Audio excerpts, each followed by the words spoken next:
Good evening, everybody. Welcome to episode 11. 11. I'm your host, Patrick Parker. Today's episode is brought to you by Porterville Wholesale, where if you're looking to get that backyard ready for the summer, he's got what you need. My boy Ray is over there at Porterville Wholesale, 1902 West North Grand in Porterville, California. Or if you want to order online, go check them out. You can find them on my Facebook page. You can find them on my Facebook my Facebook group. Go check them out over there. He's got what you need if you want to get outdoor patio sets. If you got a patio and you want to get like a outdoor lighting sets, or if you want to get some outdoor fans, oh my boy got you hooked up. And he's got the lawn equipment. He's got all the hand tools and everything you need. The DeWalt, Bosch, Craftsman, all the good stuff. Go check him out. Anyways, how you guys doing? So today I've got a little bit of, I got fun fact for you. I've got a little bit of some news for you. We're going to go over what Biden's trying to do a little bit to help gas prices. We're also going to hit a little bit of the local stuff, crazy stuff going on here in town. You know what I mean? We got to try and take care of our own people. Then I want to hit you with just one little really local sport thing. It's going to be the CONDORS. You know what I mean? They doing good. So then we'll go over a little bit of the NFL, finish it off, call it a night. Not going to be too long tonight. Let's see about it. You know what I mean? So here's your fun fact. So check this one out, especially if you live in Kern County and you live out in the Delano area. This one's for you. On September 8th, 1965, Larry Itliong, and then sorry if I said that wrong, and other Filipino leaders led the predominantly Filipino Agricultural Workers Organization Committee, known as AWOC, AWOC, in a walk-off from Table Grape Farms. This became known as the Delano Grape Strike. And these strikers were basically just trying to get better wages and better working conditions for themselves. You know what I mean? Because they weren't treated the best.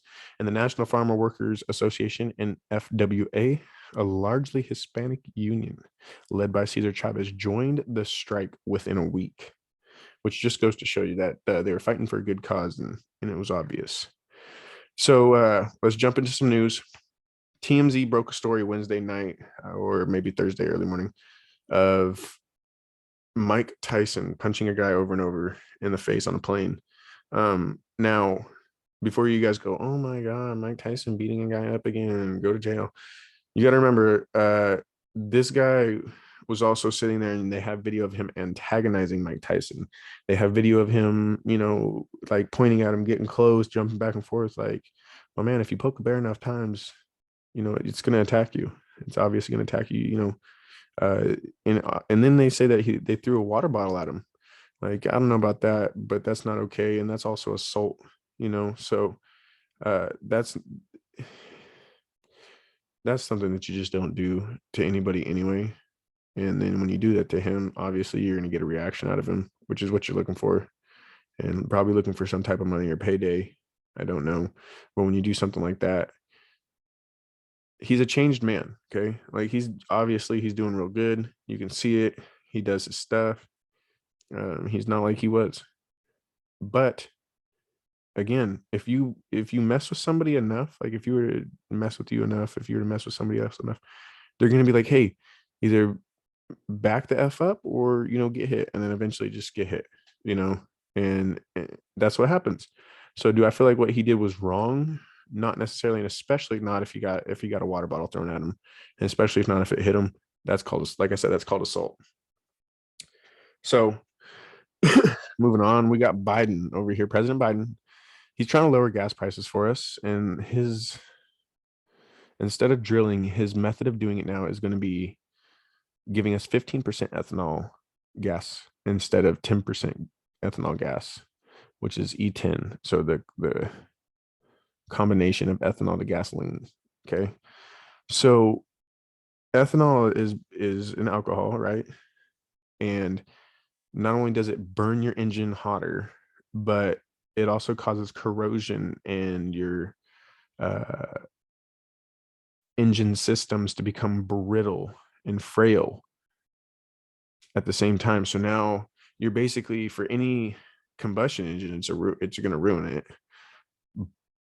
But I'm not saying this amount is going to ruin it fast, but it'll ruin it faster over time. And maybe he's trying to make it to where we have to get an electric car. I'm not 100% sure, and go a whole bunch more green. Maybe that's his goal, and that's a kind of way of pushing it, because he has, don't quote me on this, but I think he's been quoted this of saying like, hey, this is our best chance of going green because of the fact of how bad it's gone. And you see that he already kind of pushed the mandate of getting vaccinated on us. And I wouldn't, I wouldn't take it as far as to think that he wouldn't do something like that, and that's what kind of scares me right now about what's going on in the world. And it sucks to say something like that, especially about the president that's supposed to be, protecting the people. So just something to look at. It's definitely something interesting. So watch what else happens with gas prices. I'll be here to let you guys know, still Wednesdays and Fridays. I'm going to be here to let you guys know about it as much as possible. Tom Tap, though, from Yahoo News. Let's go into this one. It's another big one, guys. But Tom Tap, Yahoo News, has reported that in the last 7 days, I shouldn't say it like that, in a 7-day daily test, the positivity rate of COVID has jumped from 2.1% to 3.1%. Now, that may not sound like a big number, but about 50% positivity rate, okay? And that's with the new strain. And the way these strains work kind of reminds me of a story that I got told when I was younger. It was sometime in elementary school, but it was a story. I can't remember which elementary teacher. Maybe it was 5th grade, so maybe. But anyways, it was about rattlesnakes, and it was about a rattlesnake that its rattle either didn't work or didn't have a rattle. And it was a genetic mutation, and how genetic mutations help out with either keeping us alive longer or, killing us off faster. And so it was like, if you walk by a rattlesnake with a rattle, you're going to hear it, which automatically makes you either look at it or look toward it to either kill it or get rid of it. You know what I'm saying? Whereas if the rattlesnake doesn't have a rattle, you'll either walk by it, it'll bite you, or you'll walk by it and just leave it alone, which means it might last longer and live longer, which means more rattlesnakes without rattles will be probably born. And that's how genetic mutation happens. So it works the same way with something like COVID, where it has a whole bunch of genetic mutations after it's dying off in order to try and save its own life to keep it going, which is the scary part about viruses, because they do stuff like this to where it mutates and it has a different genetic code to it, which we're trying to fight. Something like the flu is another one that's good about that. And it becomes a constant fight and battle that don't get me wrong, but you kind of can't win. So it's going to be very hard. But let's go to a better subject here, where AccuWeather.com's Renee Duff hits us with the atmosphere dished out more than 2 feet of snow that snarled travel in California's Sierra Nevada during the later part of the season, or the week, season week. So that is amazing, because now we have the chance to sit here and maybe get a little bit more water, get a little bit more going for the lakes, the dam, the people who come in from the Colorado River. We need this. We need a lot more of this, to be honest with you. And did it not come at the right time? I mean, it's about to be summer, guys. Again, we're about to have fires. And if you haven't been around somebody that's been in a fire, or you don't know about stuff like that, or even, any natural disaster, natural phenomenon, whatever you want to call it, that happens like this has major effects on the people or that it happens to. And just because you're not involved, I understand, because I've been in the same boat, and it feels like it's almost not real, but it 100% is. And it's 100% insane and sad for especially the people that it affects most. So something like this for Californians is the wildfires, and we're about to get them. This is the season. So be ready again. And let's pray for them, or do whatever it is that you do, talk to your higher power, or whatever it is to help out with that as well. So jumping into local news, 23 ABCs, and sorry if I say this wrong, but Muska Ulumi tells us that there's going to be a closure on Stockdale Highway, the entire street from April 24th until April 28th from McDonald Way to North Stein Road. So basically, that shopping center is basically California if you go from the north side. So California Avenue to, I don't want to put like FedEx, if you know where that's at right there. So about right there. So be ready for that. It's closed all night from 9 p.m. to 5 a.m. every night for those nights. Okay. And completely shut down. Like, do not go to that road. You will be turned away 100%. Have to go somewhere else. So be ready for that. So plan for it, especially if you work like at Hall or if you're a police officer, you're a firefighter. Check that out. Be ready. I wouldn't want to see you guys getting stuck there. I know how that goes. Also, 23 ABC's Pete Minting shared with us that BPD is looking for whoever stabbed a man in Plans Park today, April 22nd. Around 4 p.m., BPD got dispatched to a stabbing in the park. Showed up, man had some stab wounds, sent him to a local hospital where he died because of his injuries. Now they don't know who it was, but any news that you have, please call BPD at 661-327-7111. You can hit them up and let them know if you have anything. Sorry for his family, or if whatever it was, you don't know who it was. Also, there was a shooting I think I read about going on over at Firestone Grill. Be careful out there, guys. People are using more weapons, and I don't want to say getting crazier, but they are. I mean, this is the times where people shoot first and ask later. So just be careful, or stab first, ask later, whatever it is. Just be careful, and especially people have been drinking probably over there at Firestone. Don't get me wrong, I'm not saying that's a bad place, but it's just they have alcohol, and people get liquid courage a lot of times, especially when they see sports, and and guarantee you they probably got the fights on, so it's pretty crazy. So yeah, so that's a pretty interesting thing. So just be careful out there, guys. One local sport thing today for you guys, but Condors in the playoffs. They made it. Good job, guys. Hey, congrats out there. They got a couple more local games coming up. So let's go support if we can. Go out there, go say what's up. April 22nd and April 23rd, I think, if I read that right, 7 p.m. So if you guys want to go check it out, let me know. Hit me up. Let's go check it out. You guys know where to hit me up all the time. Tell you guys all the time. So you guys should. But let's jump into the NFL. Got a little bit of NFC North for you today. This one's kind of interesting. You got the Dallas Cowboys to start off with, who re-signed Michael Gallup instead of Amari Cooper. You got to think about it. Browns got Amari Cooper. I don't know if they didn't want to sign him. They felt like he was getting old. I don't know, but if you know, you know. But wide receiver Michael Gallup is re-signing on a 5-year, $57.5 million deal that includes $23 million guaranteed and a max value of $62.5 million. This deal also includes a $10 million signing bonus, and this was brought to us from Ian Rappaport, Cameron Wolfe, and Tom Pellisario. But this is a nice deal. I mean, especially for both sides. Gallup didn't perform like I thought he should last year, and I'm pretty sure he was injured, if I remember right. And Dallas is getting him for about $12 million a year for 5 years.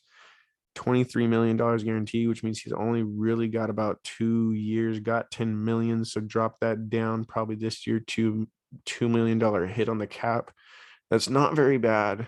So I'm thinking possibly, he could be gone next year or in 2 years. After that, so maybe 3-year deal, sign him, get him off the last 2 years, don't have to pay off the big part of the deal. Unless he gets that $62.5 million. I don't know how much he's getting guaranteed after that. But like I said, that's a good deal. They also I shouldn't say re-signed, but they got a franchise tag on Dalton Schultz, and he signed it as tight end for them. DeMarcus Lawrence, defensive end, he agreed to a new 3-year, $40 million contract with $30 million guaranteed, and that was brought to us by Pellisario and Rappaport as well. That's good for him. I remember at the beginning of the year, if I remember at least the free agency, I remember seeing him brought up in a news article where people were talking to him about the deal they offered him was like a 3-year, $10 million deal or something like that. It was something small. And it's like, dude, this guy's been blowing it up for you guys, helping you guys out a ton. You guys are going to offer him that? Like, come on, you guys need to offer him a little bit more. So I really feel like he deserves what he's got. You know what I mean? That's going to be great for him. And then they also signed a couple linebackers. Well, they re-signed one and picked up Dante Fowler and Leighton Vander Esch. You know, signing Dante Fowler, he's a good basically blitzing linebacker, I would say, more than coverage. And Vander Esch kind of does it all for them. So it's good for them to keep both of them. You know what I mean? And that was a perfect pickup. Then they also re-signed both of, their safeties, Malik Hooker and Jaron Crease. Re-signed Hooker to a 2-year deal worth $8 million. That's from Rappaport, and so is this one, but $10 million for Crease with $11 million max value for 2 years. Give them some incentives, make them play harder. Looks like they just want to keep around their defense, which was a good defense last year. Don't get me wrong. They just kind of messed up at the end. I'm not saying the defense, but both sides. They also re-signed a $9 million 3-year deal for their punter, Brian Anger. That comes from Rappaport, which is a good deal for them as well. There's not a lot of punters out there that are doing their thing, so just be ready for that. And not a lot of good ones. Next, we got the Giants, who signed QB Tyrod Taylor. Now, this signing was a good signing, $11 million deal with a max of $17 million with incentives. Excuse me, this comes from Rappaport. It's a 2-year deal. I mean, he played for the Texans and did pretty good. Why not bring him on here? You guys got nobody else, and it's going to have somebody sit here and put pressure on Daniel Jones. Like, now you got to step it up. Like, he could actually do something and start for the Giants. That's a possibility, and I might him or Daniel Jones, man. I might bet on him a little bit. It'd be an interesting start. They also signed Matt Breida, 1-year deal. Got a wide receiver, Rich James, 1-year deal. Both those Graffalo got us. Got an offensive lineman, signed him to a 3-year, $20 million deal, $11 million guaranteed, 7.4. It comes from Rappaport. I mean, that's a great idea. Finally, you got to get somebody to block. You know what I mean? You got to build. You got to start somewhere, and starting with some offensive linemen are just perfect. Next, we'll dive into the Philadelphia Eagles, who re-signed Boston Scott. 1-year, $1.7 million deal worth up to $2.25 million with incentives, including a $1.1 million guarantee. What can I say about that? It's not a very good contract. He hasn't lived up to what he was supposed to be, and I think he was injured last year. You're not going to get the deal that you want. Then they picked up a couple wide receivers, and Zach Pascal and Greg Ward signed them both to a 1-year deal. Like, I think they're just trying to say, like, hey, let's see what you can do. They got so many damn receivers. I don't know why they picked up a couple of receivers. They don't need them. Then they signed, maybe just don't get them and we'll get them. Jason Kelsey, a center, signed him to a 1-year contract, a new 1-year contract worth up to $14 million. Keep their offensive line. Their offensive line wasn't too bad, so why not keep it?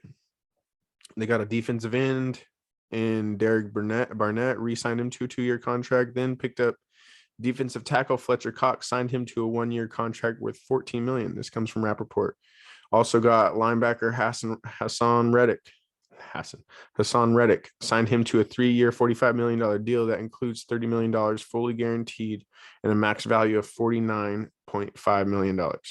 Now, if that's not crazy, I don't know what is. He's doing great. Keep him going. You got to keep the people like that around and pay him if they're doing good. He's doing good. Fletcher Cox, same thing. I mean, don't get me wrong. He's getting a little older, so a 1-year contract is perfect for him. Linebacker Kazir White signed a 1-year deal worth up $5 million. I mean, show me. What are you going to do? Show me. Safety Anthony Harris re-signed a 1-year, $2.5 million deal. Again, there's going to be a lot of stuff going on this year. And if you're not going to show these teams, they're not going to sign you, and you're not showing them, obviously, because you're not getting big deals. Next, let's jump into the Washington Commanders, where you got Terry McLaurin trying to make his trade move now. Everybody's doing this whole, hey, I'm going to scrub my team and I want to go. I was talking to my boy Nick about it earlier. It's like, I don't get it. Like, why do you feel like you deserve to go anywhere? I don't feel like any player I almost don't even feel like Tom Brady, and maybe still don't even feel like Tom Brady deserves to pick where they want to go. And Tom Brady is such an anomaly, okay, that we're starting to believe that that's what it's supposed to be like. Like, he is such an anomaly and has that many rings. What, 7 rings because he has more than any team? 7. That you feel like your team should have won at least 2 or 3 in the last decade. It's just what it is. And so now these people feel like, hey, I'm going to move when I feel like I want to move. So Terry McLaurin is now doing his thing, just like Deebo Samuel is right now, and just like I guess AJ Brown is right now. I was looking at something. I saw a trade on, I think it was NFL Pro Football or Pro Football or something like that. Anyway, they said AJ Brown for Deebo Samuel. I was like, hey, that might just work. I'd like to see that, because AJ Brown would be a really good wideout for Kyle Shanahan to work with, and Deebo Samuel going over there. It's just but you kind of trading the same guy. So yeah. But anyways, Terry McLaurin, for instance, I'd love to pick him up on the Saints. That'd be something fun. Having somebody like that, he'd be a great deep threat for us, and that's what he wants to be. So, but we'll see what happens with him. I don't see it all happening, and I'd like to make a splash trade like that. Trade a number 19 for him. Pick up a tackle at 16. Oof. Anyways, they picked up Carson Wentz. They acquired him in a trade with Indianapolis Colts, along with a 2022 7th round pick, in exchange for a 2022 3rd round pick and a 2023 3rd rounder. So 2022 3rd rounder and a 2023 3rd rounder, which can convert to a 2nd rounder based on Wentz's snap total, Ian Rappaport reported. And then the teams will also swap 2022 2nd round picks from Garofalo. I mean,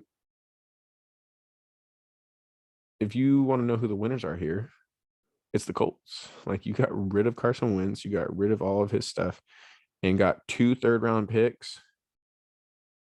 Like, come on. And you traded 2nd round pick. Oh my God, dude. The 2nd round pick is the killer. Like, you just stabbed him in the heart even more. Think about it. They didn't make it to the playoffs. They didn't do very good. Did they make it to the playoffs? What they did, they didn't do very good. They just played trash. I don't think they did. They just played trash last year. But so that 2nd round pick is going to be a lot higher. Oh my God. And then the Indianapolis Colts turn it around and get Matt Ryan at the same time. Oh my God, they're doing good this year. They don't even trip. I don't even think they got any 1st round picks, but at the same time, they might be just doing just fine. Running back J.D. McKissick re-signs to a 2-year, $7 million deal from Pelsario, but that's pretty good for them. They're going to need that because nobody else wants to go sign over to their team. Wide receiver Cam Sims re-signed. They're going to need that too. Offensive tackle, Cornelius Lucas re-signing to a 2-year, $8.2 million deal. Rappaport. Offensive guard Norwell is signing with the Commanders. That's coming from Rappaport. Center Tyler Larson re-signed with the Commanders. I mean, they need offense. They need offense tackles and guards, and they need offensive linemen at all. Like, because obviously nobody wants to go there and play for them. They're kind of like the Panthers. Nobody wants to play for you guys. You got no offensive line. Nobody wants to play for somebody that has no offensive line. They know how that feels, and it sucks. So they want an offensive line. Pick one up. If you guys don't know about that, tell your team to pick one up. Bobby McCain re-signed on a 2-year, $11 million contract coming from Rappaport. That's a defensive back. Then they could pick up kicker Joey Sly. Signed him to a 2-year deal worth up to nearly $5 million, $2 million in guarantees. That comes from Rappaport. They're a trashy team. They got trashy players. I'm sorry. They're not going to do very good this year. And if you want me to tell you the truth, I feel like, especially in the NFC, they'll probably be toward the very, very bottom, if not in the bottom 3. And in the NFL itself, I think they'll be probably in the bottom 5 the way they are. So that's my guess on them. They don't got a lot of players, and they're not looking very good. If you had me to tell you the 5 worst teams right now, so far, I'd tell you the Jets. The Jets have nobody. I'd tell you it's got to be the Commanders, the Panthers. Dang. There's just so many bad teams, especially in the NFC.